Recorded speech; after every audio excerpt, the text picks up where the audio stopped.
libro es un proyecto de comunicación, como cualquier mensaje, y como tal, expuesto a que su contenido no llegue a tener en el lector lo que el autor intentó. Nuestra comunicación interpersonal está sujeta a filtros. Hay filtros entre lo que el emisor desea decir y lo que finalmente interpreta el receptor. ¿Cuánto más distorsión entre el autor de un libro y su lector? ¿Se comunicaría mejor el autor si conociera a sus lectores? Si supiera lo que ya saben y lo que les interesa saber. Si acertara, como la llave correcta en la cerradura apetecida, con lo que hace vibrar al lector. ¿Seguirán los autores queriendo capturar lectores por 10 o más horas? Buenos días, Álvaro Cedeño y Álvaro Cedeño les saludan en este episodio número 181 de Diálogos con Álvaro Cedeño. Esta es una conversación intergeneracional que toca temas como acción humana eficaz, espíritu emprendedor, transformación de conflictos y política pública. Hoy para conversar sobre el artículo publicado esta semana en la página web alvarocedeno.com titulado ¿Digital o de papel? Papá, ¿estás con dudas? ¿Qué tal? ¿Cómo estás? Ujú. Me A mí refería, me parece que el libro en papel tiene una serie de atractivos, ¿verdad? Que los que son fan del libro en papel hablan hasta del olor del papel, ¿verdad? Eh, yo me acuerdo cuando uno, no me acuerdo por qué razón, pero uno compraba libros que venían con algunos cuadernillos todavía pegados, ¿verdad? No, vamos a ver. Las páginas no venían debidamente guillotinadas de manera que pasaran todas, sino que llegabas a un punto en que la página que sigue venía como metida dentro del cuadernillo con que fue, en el que fue impresa. Y entonces uno se buscaba ahí con qué abrirlo y abrirlo era bonito, era como ir caminando el libro a trozos, ¿verdad? Y ahora llegué a este y lo abro con un cortapapel o lo que sea, ¿verdad? Eh, Son gracias que tiene el libro de papel. El libro de papel es como un recordatorio. Yo conocí de una persona que decía que en su casa tenía 3 libros siempre empezados en distintos lugares. Y entonces por donde iba, por su casa, decía, hombre, ahora que llegué a tal sitio de la casa, ahí ese libro me está recordando que ahí lo tengo, ¿verdad? El libro digital es como muy silencioso, ¿verdad? No es objeto. A mí una de las cosas que me produce el libro digital es que estás muy entusiasmado leyéndolo y en cuanto detienes la lectura y cierras la página respectiva, es como si no hubiera existido, ¿verdad? Deja un tremendo vacío el libro digital, el libro de papel. eh, Tienes que hacer algo con él, lo cierras, lo pones por ahí, lo estás viendo. A veces te genera sentimientos de culpa, dice, uy, dejé ese libro ahí a medio terminar y tal. Conversa más conmigo el libro de papel que el libro digital. Pero el libro digital tiene esas maravillas y es que se podrá conectar inmediatamente con la inteligencia artificial, así como se ha conectado con todos los artilugios de las tecnologías de información y comunicación. Y eso le da una potencia enorme, ¿verdad? perdón, estaba anotando una cosa que iba a preguntarte, pero antes de preguntártela quería hacer algunas reflexiones primero sobre los libros empezados. Este puño aquí son, yo no le quiero decir libros empezados, es muy despectivo para el libro. Ajá, Son libros en proceso. ajá. Pero este es el puño de libros en proceso de esta oficina. Tengo otros libros en proceso en mi mesa de noche y tengo muchos más que esas dos cantidades en mi lector digital, ¿verdad? Que es un aparato Kindle, pero es un Kindle muy viejo. Deberá tener unos, vamos a ver, deberá tener unos 13 o 14 años ese Kindle. Ya la batería no le dura igual, pero no me he querido deshacer de él porque es el último ejemplar que diseñó Kindle, que la fuente de luz está sobre la pantalla. Vamos a ver cómo le explico. La luz no se emite hacia los ojos, sino que está en la pantalla emitida hacia la superficie. Y a mí me cansa menos la vista, que es lo que dicen Ujú, los que saben de, de, de, de esa pantalla que no emite luz. Entonces me resulta muy agradable leer en el Kindle. ujú, Pero ujú. además, a propósito de libros empezados que decías, eh, una práctica que me encanta es bajar la muestra gratuita de libros Ajá, digitales, sí, que te permite bajar gratuitamente uno o dos capítulos, dependiendo de la longitud del libro. Creo que es un porcentaje de la longitud total del libro. Y puedes leer el primer capítulo completo que te dice en términos muy detallados de qué se trata el libro. Y si ese primer capítulo me sedujo, compro el resto y lo leo. Si no me sedujo, ahí terminó ese libro, ¿verdad? Entonces consumo muchos libros que nunca termino, que más bien el propósito de ese libro en mi vida es solo empezarlos. Entonces los ajá, empiezo y ahí los dejo. sí, Luego, creo que cuando hablamos de libros digitales, tenemos que crear la categoría especial de audiolibros. Y los audiolibros son, bueno, versiones leídas muchas veces por los propios autores. Reconozco como muy gratos ejemplos, por ejemplo, los libros de Barack Obama, que los lee él mismo con ese tono de voz que tiene, casi que declamatorio y muy profunda su narrativa. Entonces me encantan los audiolibros y, y los audiolibros los llevo a un punto más allá de donde llevo los libros, la versión gratuita del libro, ¿verdad? El audiolibro lo descargo y lo escucho, y si el libro me pareció lo suficientemente bueno, lo busco en texto y lo leo.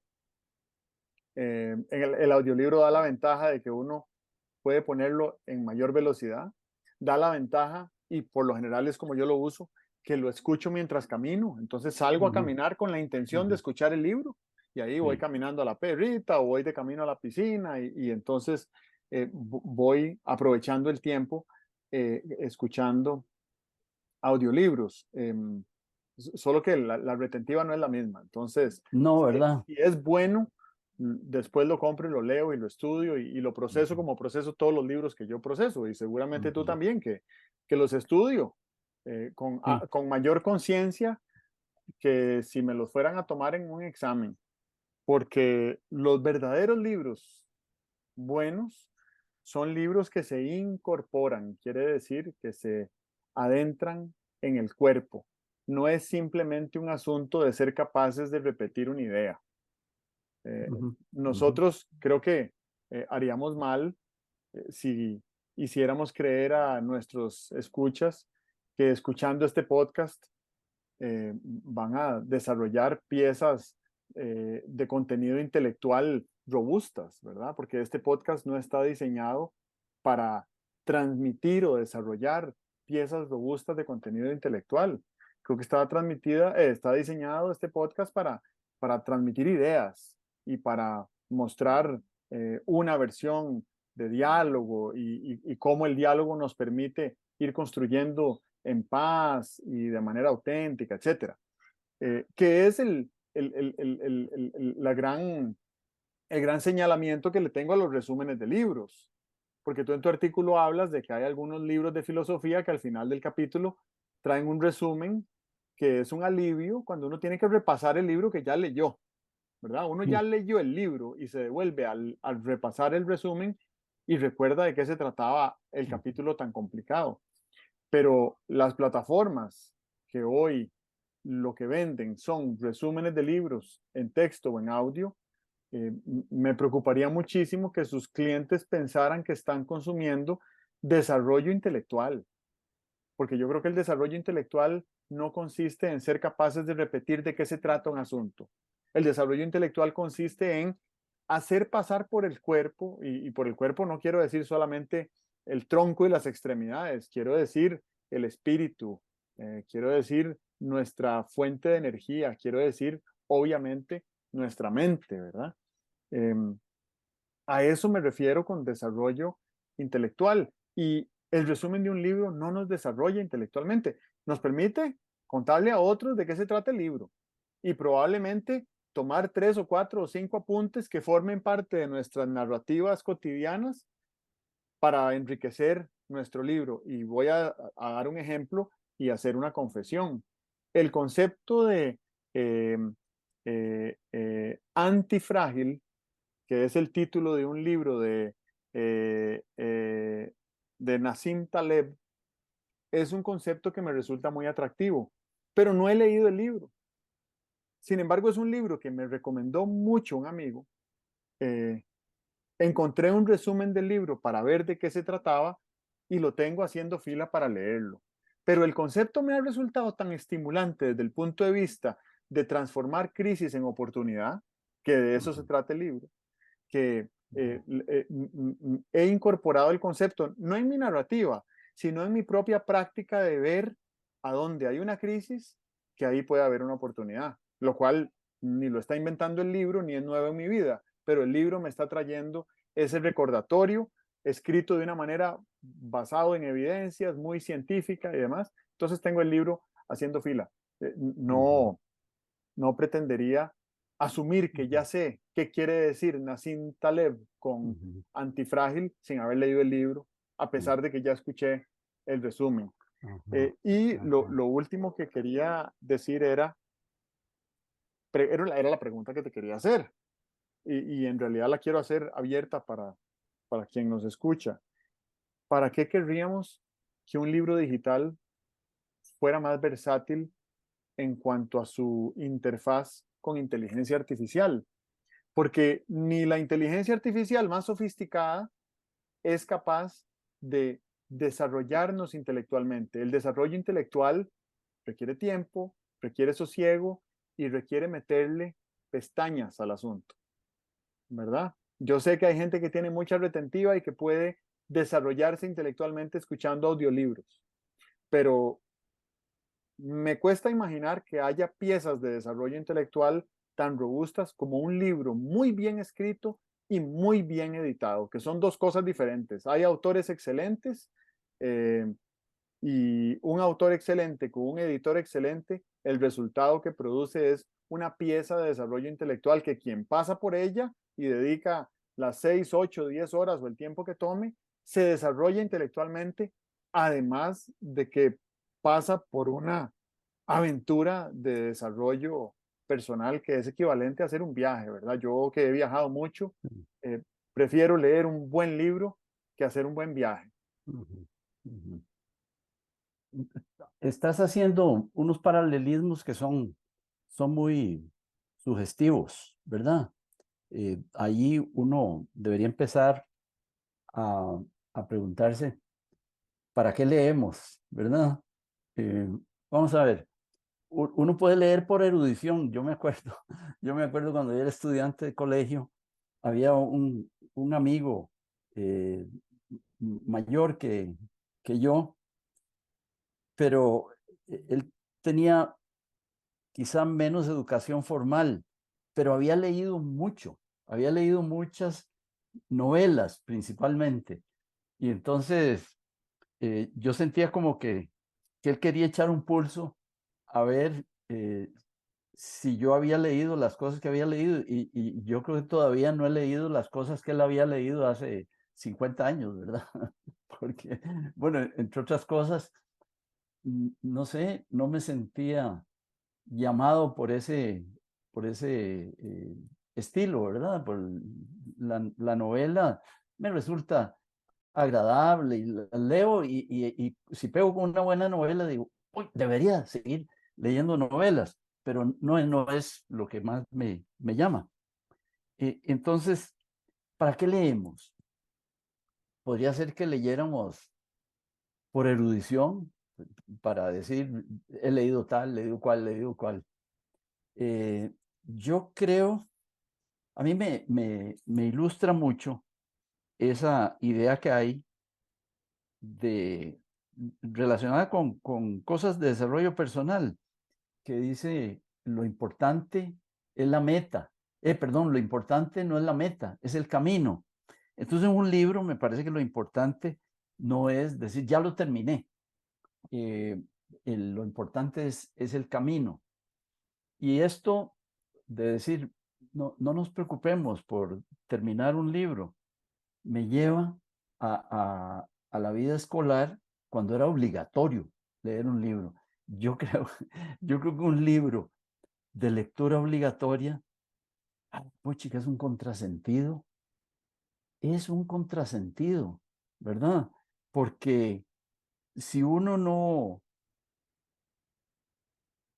se amista de amistad, si uno no se hace amigo del libro, me parece que va en un recorrido que no es el más fecundo y cuesta mucho hacerse amigo de un puñetero libro que te obligan a leerlo porque va a salir en el examen, ¿verdad? Eh, esta, esta reliquia colegial del libro obligatorio me pone en contacto con algo que he experimentado y es la compulsión a terminar el libro. Bueno, tú sabes que la compulsión a terminar algo es muy fundamental en el ser humano, ¿verdad? Si los seres humanos tenemos una compulsión al cierre. La, la, la psicología de la Gestalt, no la terapia gestáltica, sino la psicología de la Gestalt, está basada en esa inclinación que tenemos a que las cosas se cierren, ¿verdad? Si ves un dibujo y hay una parte incompleta, ¿verdad? Hay un dibujo de un árbol, pero el tronco del árbol solo tiene la parte de la izquierda dibujada y no tiene la de la derecha. Aunque esté en un museo, tú casi que estás deseoso de coger un pilot para terminarlo, ¿verdad? Esa es la compulsión al cierre. Entonces, en los libros creo que hay la compulsión al cierre, lo cual está muy bien. Si uno dice, este libro tengo que terminarlo, quiero terminarlo. Pero cuando eso se transforma en, en ansiedad por terminarlo, me parece que estás restándole energías emocionales a lo que debería ser un viaje, así como lo decías, un viaje placentero, ilustrativo a lo largo del libro. Eh, la otra cosa que pienso alrededor de lo que decías es, ¿te acuerdas del dicho aquel que dice que el sentido está en el observador? El sentido está en el observador. ¿Qué es esto? Le dices a un niño. Y si la cosa es un esquema ahí medio simbólico, el niño contesta una cosa distinta a la que contestaría un experto, ¿verdad? El sentido está en el observador y creo que nosotros en los libros somos algo así como observadores y de una cierta manera el sentido que le demos al libro depende del sustrato que tengamos en el cual el libro está cayendo, ¿verdad? Un sustrato es, digamos, una tierra, ¿verdad? Donde tú pones unas semillas y si el sustrato es bueno, las semillas van a germinar. Entonces, no todos los lectores tienen el mismo resultado de una experiencia de lectura, sino que depende del sustrato. Cuando hablamos del sustrato, ahora que tenemos ya 20 años de estar oyendo hablar de neurociencia, pues de lo que nos están hablando es de que todo el producto que nuestras experiencias vitales, intelectuales, físicas, emocionales, han producido en nuestro cerebro, todo eso, de una cierta manera, conforma nuestro cerebro como una superhuella digital, ¿verdad? Y entonces, qué sé yo, quien jugó mucho al aire libre cuando era muchacho, tiene un cerebro ordenado de manera distinta al que se pasó mucho tiempo a la sombra, ¿verdad? Ese condicionamiento de cómo es nuestro cerebro produce una reacción ante un determinado libro y es una reacción diferente a la que otros lectores pueden tener. Y en esto hay una cosa bien, bien bonita. Es que primero, yo desconfío mucho de cuando alguien te dice, vieras qué libro más extraordinario, ¿verdad? Pues es extraordinario para él y podría no ser tan extraordinario para mí y podría haber libros más extraordinarios para mí que ese en función de mi condicionamiento neuronal, ¿verdad? Eso es algo bien interesante, que cuando el profesor llega y dice, muchachos, grupo de 30, ¿verdad? Léanse este libro, porque de veras que es un libro que va a ser muy importante para ustedes, debería él saber que va a ser más importante para unos que para otros en función del sustrato neuronal. Bueno, esas cosas pensaba cuando ibas tú diciendo tu posición. Eh, wow, qué tema más fértil. Me está saliendo una cantidad me está estimulando una cantidad de ideas particular. Ah, pero Yo quiero, salen de tus neuronas, salen de tu sustrato, salen de tu experiencia que tienes ahí en esa arquitectura neuronal.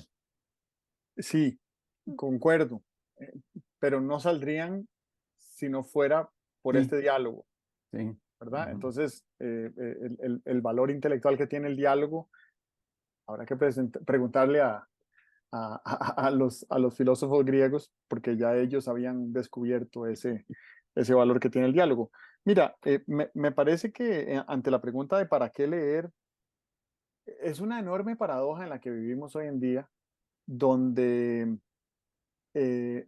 la cantidad de personas en el mundo que sabe leer es, mejor dicho, el nivel de alfabetización a nivel mundial debe estar en el punto más alto de la historia de la humanidad. Ujú, ujú, Y sin embargo, la cantidad de lectura que realizamos los seres humanos en promedio debe estar en su punto más bajo de entre las personas que sabían leer en los últimos 200 años, desde que se inventó la imprenta de Gutenberg. ujú. Y creo que tiene que ver con que en redes sociales hay una enorme cantidad de contenido que se lee o se consume por otra vía y la gente se satisface de sentir que leyó 2 horas. Y definitivamente no es lo mismo leer 2 horas de comentarios en Facebook que leer 2 horas de un buen libro bien escrito. No es lo mismo. Desde el punto de vista de desarrollo intelectual no es lo mismo. Puede ser que sea más beneficioso leer 2 horas de Facebook para alguien que es adicto a la información, lo que en inglés se Ujú, denomina news junkie, ¿verdad? Una persona que quiere estar al tanto de todo lo que está pasando y ser el que tiene la primicia de compartir lo que acaba de suceder. Para esa persona sí tiene más valor claro. 2 horas de Facebook que 2 horas Ujú. de lectura de un buen libro bien escrito. Me parece que yo leo para salirme de mi zona de confort y de hecho nunca me he considerado un especialista en nada y espero nunca ser percibido como un especialista en nada tampoco, porque eso no es lo que quiero para mí. A mí me gusta mucho aprender de diferentes cosas y entonces le dedico 20 horas a la larguísima biografía de Leonardo da Vinci y le dedico 15 horas a la larguísima biografía de Steve Jobs. Hay muchos paralelismos, más allá de que son escritas por el mismo autor, pero hay muchos paralelismos, solo que es muy diferente la vida y la obra de Da Vinci que la vida y la obra de Steve Jobs y ambas me nutren. Pero me encanta leer de la ciencia de la complejidad, por ejemplo, que le tengo que leer una página a la vez porque es demasiado complicado para entenderle el flujo narrativo para seguirle el hilo al autor, pero me encanta leer cosas que me sacan de mi zona de confort, me encanta leer eh, filosofía antigua oriental, mucho más que la filosofía antigua griega, me gusta más la filosofía oriental.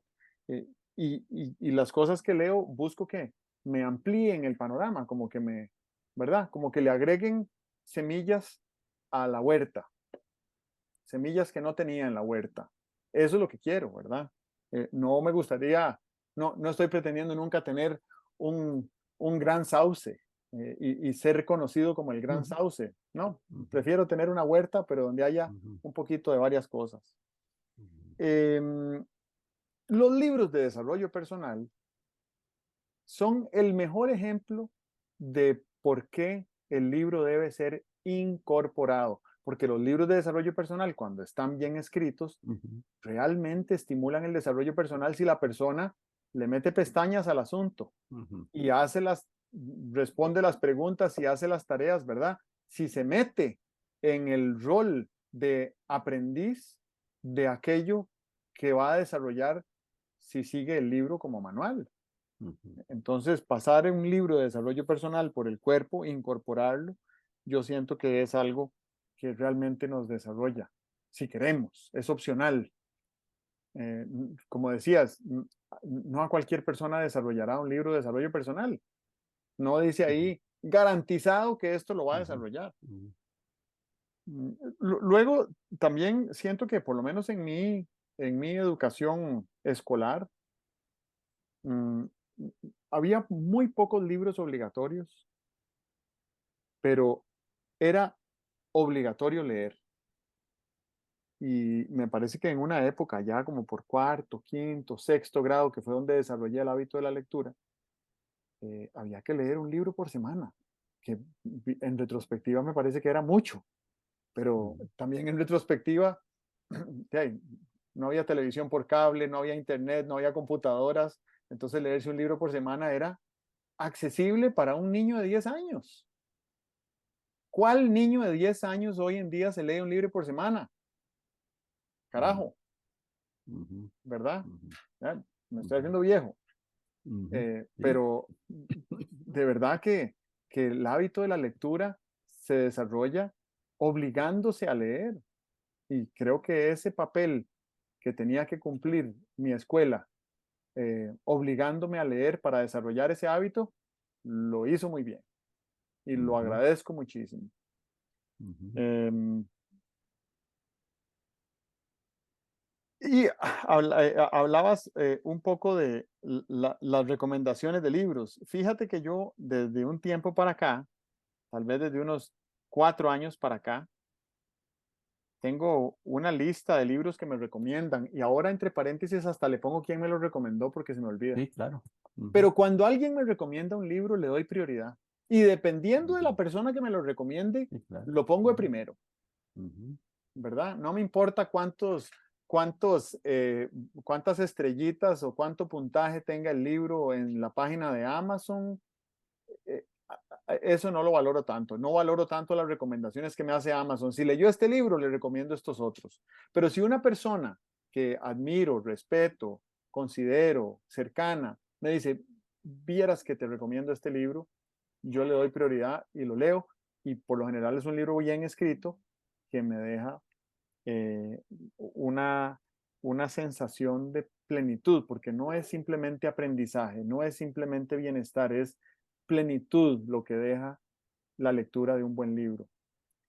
Y creo que en algún episodio anterior a lo largo de este año, sobre todo a principios de año, habíamos hablado de que tomé la decisión de hacer un sabático digital a finales del año pasado.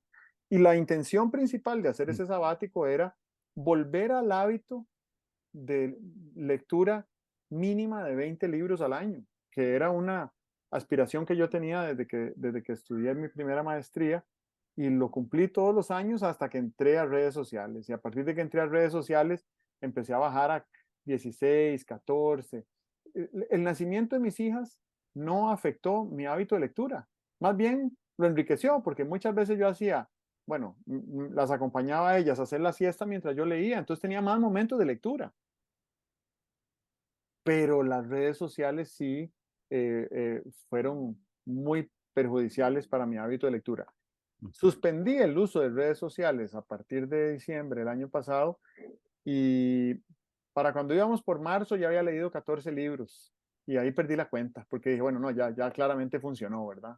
Debo haber leído este año 30 libros y todavía me falta un tercio del año, entonces seguramente va a ser uno de los años de mayor lectura, pero es que ahora sé para qué estoy leyendo y sé el valor que me da la lectura después de 15 años de estar metido en redes sociales y de que a uno no le quede nada más que ansiedad y un montón de patrones psicológicos que son indeseables y que no tenía y que no quiero tener, eh, entonces entiendo para qué estoy leyendo. Eh,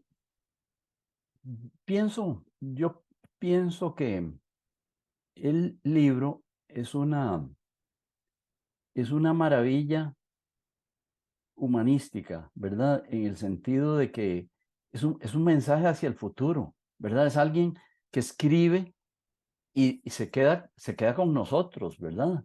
Se queda con nosotros. Hay libros de 2500 años que todavía los vemos y los estudiamos y tal y cual. Y eso, 2500 años, es mucho tiempo para que alguien siga presente, ¿verdad? Eh, entonces, deberíamos tocar el tema del libro y enfrentarnos a él con toda reverencia, ¿verdad? ¿Qué busca un libro? Bueno, un libro que no sea de diversión y tal cual. Yo creo que si pudiéramos decir de manera generalizable, los libros buscan provocar cambio, ¿verdad? Los libros buscan provocar cambio. Eh, Nadie escribe para que el lector eh, quede indiferente, diga, ya leí esa cosa, la recuerdo, pero nada más. Yo creo que los libros existen para provocar cambio. Provocar cambio quiere decir básicamente que haya algún aprendizaje, ¿verdad? Todo aprendizaje tiene que provocar un cambio, ¿verdad? Si uno dice, si yo me aprendí el teorema de Pitágoras, ¿eso qué quiere decir? Que lo puedo repetir. Distinto es si el teorema de Pitágoras se me convierte en, como en un patrón. Y yo digo, hombre, tiene que haber cosas tan simples, tan universales, tan útiles como, como el teorema de Pitágoras, ¿verdad? Ahí se me convirtió en un patrón. Cambié. No fue que me memoricé el puñetero teorema de Pitágoras, sino que me cambió, ¿verdad? La otra cosa que pienso es en las distintas vías de aprendizaje. Yo creo que si le dices a un, dicen que había un cirujano aquí muy famoso que decía en sus conversaciones privadas, qué raro, dice, eh, todas las cosas que logramos los cirujanos, a pesar de lo poco que sabemos, eh, si uno lee libros y los puede poner en práctica, muchas veces la práctica, el practicar lo que los libros promueven, termina siendo una fuente de cambio mayor que la lectura del libro, ¿verdad? Sí, yo supongo que sí, el cirujano sabe más que lo que vio en los libros, desde luego, porque los medios de aprendizaje del cirujano no son los libros, son el quirófano y los patrones, o no me acuerdo cómo se llaman, los maestros que te enseñan, que te enseñaron el arte, ¿verdad? Debe haber una gran cantidad de aprendizajes que los hacemos a base de un cierto conocimiento enlatado, como el de los libros, y una gran cantidad de horas metidas en la práctica de una determinado arte, técnica, disciplina, ciencia, ¿verdad? Ok. Eh, Decías antes una cosa bien llamativa y es que en 2 capítulos de un libro te podrían dejar cosas valiosas. Eh, yo he tenido libros que me han dejado cosas valiosas con el título. Una cosa que te recomiendan cuando eres estudiante es que veas el libro y empieces por ver el índice y que pienses en el índice y tal y cual. Bueno, cuando yo pienso en las bondades de los libros digitales, pienso en un libro que te diera el índice, pero que además te pudiera dar un poco más del índice. Eso, desde luego, que sería una invitación mucho más completa que simplemente el índice, ¿verdad? Pienso, por ejemplo, en lo sencillo que sería, sobre todo con inteligencia artificial y sin inteligencia artificial también. Yo no sé por qué a todos los artículos científicos se les exige un abstract y a los libros no se les exige un abstract.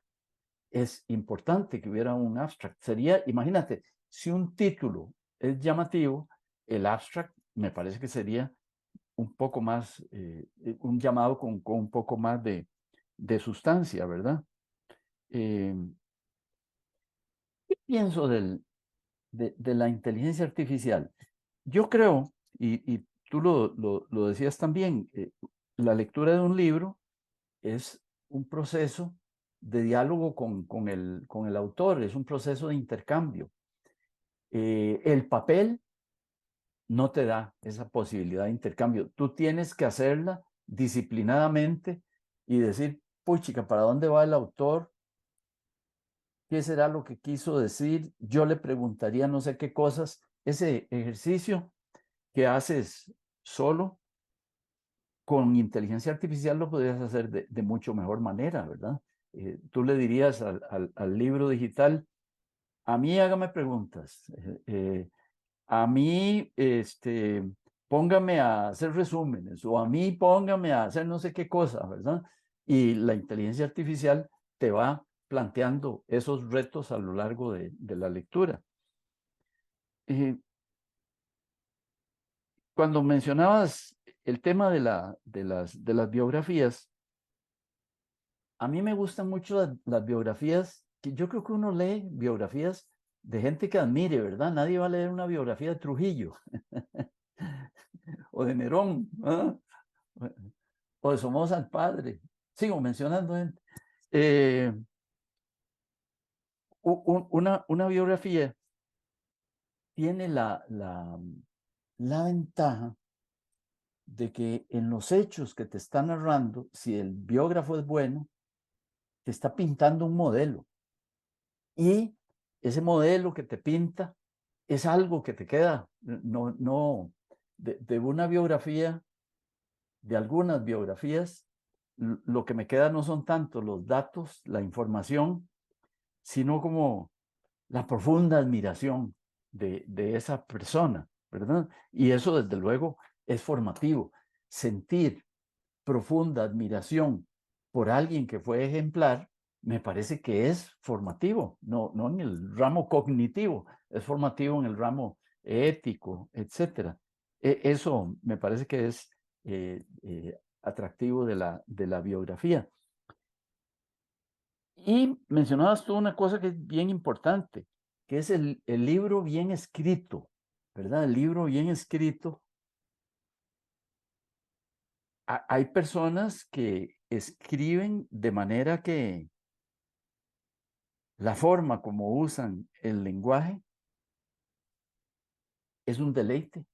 Y además de que es un deleite, me parece que es formativo. Yo me acuerdo que en una época en que yo leía bastante a Ortega y Gasset, eh, de alguna manera, cuando hablaba o cuando escribía, sentía que estaba usando giros eh, orteguianos, posiblemente con mucho menos maestría que Ortega, pero sin embargo eran ganancias lingüísticas. Ok, ese es el asunto. Cuando tú dices que hay que leer libros que estén bien escritos, es porque obtienes ganancias lingüísticas que no quedan registradas en la memoria, sino que se registran ahí, no me acuerdo, en el área de Wernicke, ahí donde uno tiene guardado el cómo habla y cómo escribe, ¿verdad? Ok, entonces eso quería, quería subrayarlo porque hay formas de leer a tropezones y formas de leer ese lenguaje terso y tal y cual, que por cierto, el lenguaje terso puede llegar a ser un distractor, ¿verdad? Con Ortega pasa, escribe de manera tan bella, de manera tan bella, que cuando llegaste a la mitad de la página, dice, ¿y qué era lo que estaba diciendo? Porque me sonó a melodía lo que estaba diciendo y me perdí la letra. De hecho, una de las mejores, si no la mejor manera de aumentar el vocabulario en una nueva lengua que uno está aprendiendo es leyendo, ¿verdad? Leyendo libros en esa lengua, porque ahí se ve obligado a decir, ¿y esta palabra qué significa? Ah, mira, esto significa pasta de dientes. Ah, ok. Entonces ya sé qué es pasta de dientes. No quiere decir que se va a acordar, va a recordar cómo se dice, Sí. pero ya sabe que vio la palabra escrita y utilizada. Eh, eh, Algunas reflexiones. Estamos a punto de llegar a los 2 millones de nuevos libros publicados solo este año. Eh, no sé cuántos de ellos son buenos libros, bien escritos y bien editados, pero la cantidad de libros que hay hoy en día, cuando la aspiración de alguien como yo es leerse 20, en el transcurso de mi vida me quedan relativamente pocos libros por leer, ¿verdad? Entonces tengo que escogerlos muy bien. Y no quiero que se me vaya mi tiempo eh, decidiendo cuál leer. De ahí, ¿no? Ahí uno va leyendo, va leyendo, va leyendo, porque al final de cuentas, es esa aventura que, que es la aventura de la vida, ¿verdad? Leer y viajar y aventurarse y todo eso, esa es la aventura de la vida. Dos cosas que mencionaste en el artículo y no sé, bueno, creo que las menciono porque presiento que esta es mi última intervención eh, por este podcast. No se asusten. La primera es respecto a la responsabilidad del autor. Ah, bueno, lo mencionaste hace un rato. La responsabilidad del autor cuando escribe. Yo no he escrito libros, pero me parece que la responsabilidad del autor radica en hacer el mejor trabajo que pueda, comunicando de la manera más efectiva posible el acervo de conocimientos que quiere compartir con el mundo. Pero no importa con cuál mundo, con el mundo de afuera, ¿verdad? Es, es sacar del cuerpo, es lo contrario a leer. No sé cuál será lo contrario a incorporar, pero es lo contrario, lo que hace un lector. Y no siento que en la lectura tradicional el escritor deba perder mucho tiempo imaginando qué le va a quedar al lector, porque no sabe si el lector que lo va a leer dentro de 2500 años y pues la verdad es que a quién le importa dentro de 2500 años. Entonces la responsabilidad es escribir lo mejor posible hoy. Y lo segundo es eh, cómo se escribe en la era digital, porque ahí cambian las cosas, Ajá. ¿verdad? Ujú. Ujú. Y en la era predigital, los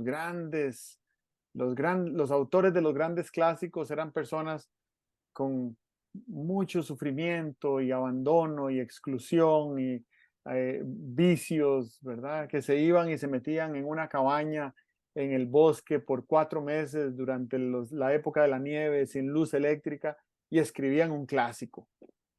Y ahí traían el clásico y lo publicaban y, bueno, muchos se convirtieron en clásicos, pero no todos. Muchos ni siquiera llegaron a ser publicados. En la era digital, yo puedo publicar todos los días, 3 veces al día, una idea de la profundidad o del tema que yo elija. Y puedo escoger múltiples plataformas en las cuales publicar esas ideas y recibir retroalimentación instantánea, ¿verdad? Me gustó, no me gustó, nadie lo vio, sí lo vieron, fue Ujú, rechazado o fue ujú, recirculado. Y esa retroalimentación son datos que me sirven a mí como escritor para saber de qué tiene apetito la gente de saber más. sí, Y eso puede sí, ir determinando el producto de algo que yo vaya a ir ujú, escribiendo, ujú, ¿verdad? Entonces puede ser que me ponga a escribir sobre hacer la siesta y que a la gente lo que le interese más sea leer sobre hacer ayuno. Y si yo me decido a irme a la montaña 4 meses a escribir una novela sobre la siesta, eh, ujú, cuando la gente lo que quiere es leer sobre el ayuno, pues sí, estoy perdiendo la oportunidad de sí, generar mayor impacto ujú, con una temática que quiero compartir. Otra realidad que hay en el mundo de la escritura digital presente. No necesariamente hay que ser un experto renombrado con un doctorado académico en un tema para escribir 300 palabras sobre el tema. Yo puedo hacer una búsqueda y una investigación de 1 hora y escribir 300 palabras sobre algún tema y no con afán de aparentar ser algo que no soy, pero sí comunicar y decir, vieran que este tema me interesa, ¿qué les parece? Y que haya mucho interés sobre ese tema ujú. y que me obligue a indagar más y a dedicarle 10 horas a los próximos 5 artículos que voy a escribir sobre el tema. Te voy a poner un ejemplo. Olvido el apellido del autor, pero es el autor de un libro que se llama El Marciano. Es una novela, El Marciano. Y es una novela que un escritor, bueno, vamos a ver, no es un escritor que estudió literatura, es una persona altamente entusiasta en temas del espacio y de la colonización de Marte. Y se puso a investigar por su cuenta y se puso a escribir un blog perdido ahí en internet que nadie leía sobre un episodio de colonización de Marte por el ser humano. Y un día una casa editora le dijo, ¿usted no querría publicar ese blog como un libro? Y entonces la casa editora le ayudó a editarlo y a convertir sus no sé cuántos episodios que había escrito en blog utilizando datos científicos verídicos que había investigado y publicó una novelita cortísima que se llama El Marciano. Y un buen día, un productor de Hollywood le compró los derechos de autor del libro y creó la película El Marciano, cuyo actor principal es Matt Damon. Es una película fascinante y el libro es aún más fascinante. Pero lo más fascinante después de ver la película y leer el libro es volver a ver la película después de haber leído el libro. Es increíble que esta persona, sin ser escritor, sin ser científico, sin haber ido a Marte, escribió un libro que se lo compraron y le pagaron pues muy bien por haber escrito ese libro, que fue escribiendo y fue recibiendo retroalimentación y la gente fue queriendo saber más de lo que le pasaba a ese personaje ficticio que él se inventó en los episodios que fue imaginando, ¿verdad? Eso solo es posible en la era de en la era digital. Y para terminar, dijiste hace un rato algo que me parece que es una pieza de altísima potencia y lo parafraseo en sencillo. Aprender es cambiar. Ujú, Y me pregunto si esta no será una paradoja real o aparente de que tal vez hay alguna gente que por miedo al cambio no quiere aprender.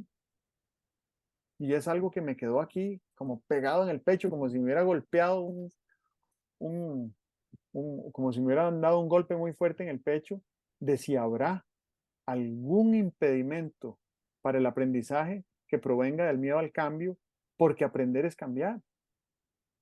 Entonces, te la dejo por ahí. Bueno, muy bien. Muy buena la reflexión de si podría haber resistencia al cambio que obstaculizar el aprendizaje. La respuesta que yo doy es sí, porque cuando estás aprendiendo algo, dicen por ahí algunos autores que lo más difícil no es aprender lo nuevo, lo más difícil es desaprender aquello que crees a pie juntillas, ¿verdad? Y ese es el gran problema, ese es el gran desafío de los que enseñan y de los que promueven cambio y tal, ¿verdad? Bueno, yo creo que lo dejamos aquí, ¿verdad? Ujú. Ujú. Ok, Muy bien. perfecto. Bueno, recordarle a nuestros escuchas que pueden suscribirse en la página web alvarocedeno.com. Ahí reciben varias notificaciones por correo electrónico del material semanal que producimos, artículos, este podcast y algunos otros enlaces de interés. También pueden suscribirse a nuestro canal en YouTube, digitando Diálogos con Álvaro Cedeño, y ahí van a encontrar el canal. Y bueno, bienvenidos también a seguirnos en nuestras respectivas cuentas en LinkedIn, Álvaro Cedeño Gómez y Álvaro Cedeño Molinari. Estamos.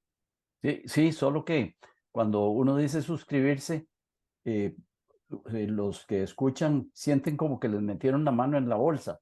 Las suscripciones son gratuitas, ¿verdad?